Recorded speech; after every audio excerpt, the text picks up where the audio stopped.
Hi mga kasundang! Magandang hapon po sa inyong lahat. So, yan na po yung 50 inches overall po natin mga kasundang. 'Di ba?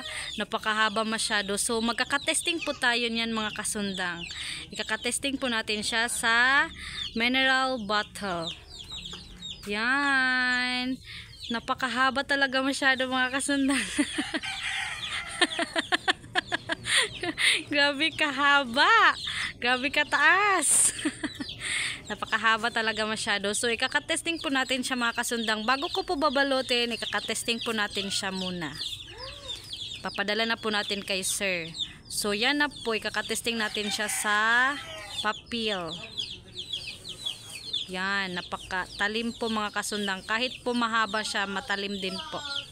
Napakatalim. Mahirap lang siya hawakan kasi napakahaba, mabigat po. So, tingnan natin mga kasundang, napakahaba. Pakiayos mo lang, kanang dili siya maigo diri sa kahoy. Huwag diri. Tong, kuhan, manok, basin putla na gyud naglihog ng manok ron. So, yan. Wow! Napakahaba. Wow! Ang talim-talim na kasundang. O diba? Hulog na karon.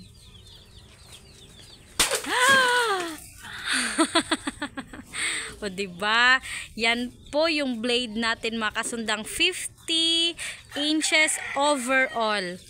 Overall po niya 50 inches po. Kasali na po ang handle.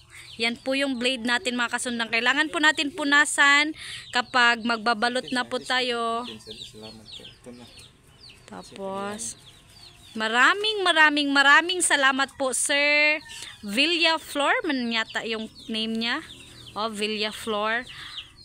Andun po si Sir sa UK. Kaya maraming salamat po Sir sa pag-order mo sa amin. Tapos punasan ko siya ng oil ngayon para hindi kakapit yung kalawang mga kasundang.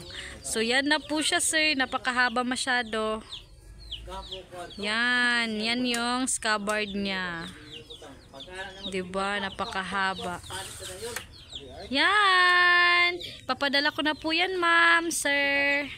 So yun lang mga kasundang. Maraming salamat po sa pagtingin ninyo sa amin. Bye!